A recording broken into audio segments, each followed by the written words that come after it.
Hey, how's it going? This is Coach Charlie from the 8 Limbs Academy in West Philadelphia. I'm going to show you how to wrap your hands.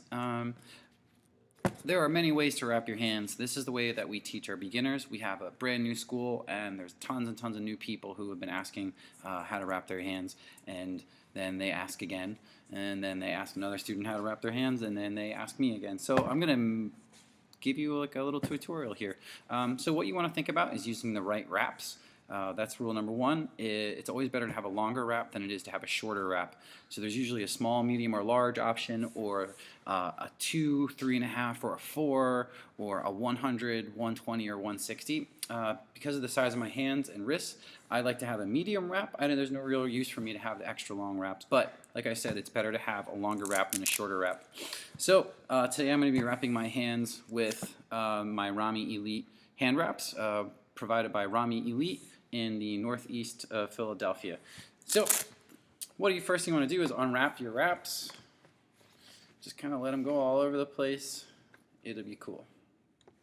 You're always going to have a little eyelet and some stitching. So for this wrap, I want your stitching down. I'm going to refer to this as the outside of my wrist. This is the inside of my wrist, and this is the L. So what I want you to do is take that eyelet, go around your thumb, and I want to start by keeping the stitching down. So here you can see this. There's the stitching. I want the stitching down. That'll help at the end of our wrap to make sure our Velcro is facing the right way. So we're going to start by going to the outside of our wrist and going below that little knob. So I'm going to go around my wrist 4 times. Depending on the size of the wrist, it might be 3, it might be, I don't know, 5. So I don't need to pull these tight because the amount of binding that we're going to be doing will tighten up your wrist eventually. So by the time you're on your 4th, you should be right around the top of your wrist on the inside and on the outside. You don't want to stop down here. You want to have it stop right about there. This is the only complex part of my wrap. So from the outside of my wrist, I'm going to go into my L so I can wrap my thumb, and I'm only going to wrap my thumb once. So into my L, around the back. It's hard to do sitting down. From my L, I'm going to go back around my wrist once. Cool. So now we have a little bit of stabilization on our thumb. From here, from the inside of our wrist, we're going to go to the top of our knuckle, and I'm going to go around the top of my knuckle 4 times. Again, if you have smaller hands, it might be 5. If you have smaller wraps, it might be less than. But basically, you'll figure it out after 2 or 3 times of wrapping your hands. I know that mine is 4.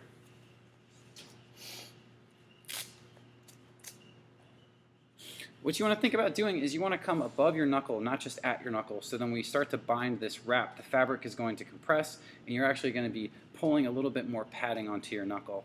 So here's what the start of my wrap looks like. I have an X right here. That's the start of my X. So after we've gone 4 times, we're going to finish that X and go to the outside of our wrist. After we go to the outside of our wrist, we're going to bind that wrap and go around our wrist 1 time.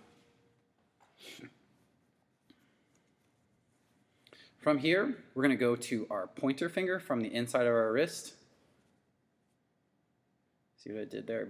Pulled that fabric down into the L. From our L to the back of our wrist, so the outside of the wrist. And again, we're going to bind the wrist 1 more time. So inside of the wrist to the middle finger, to the L, from the L to the outside of our wrist, bind the wrist, inside of the wrist to our pinky finger. Again, we don't need to go super tight because the amount of fabric that we're using is actually going to bind our wrist up just nicely. From the pinky back to the L, from the L finish off that X. And now I've done all the work that I really need to do, so I want to go back again and start at the beginning of my wrap. And from there, we're just going to work our way towards the top of our wrist. So one more time, kind of cleaning up your wrap,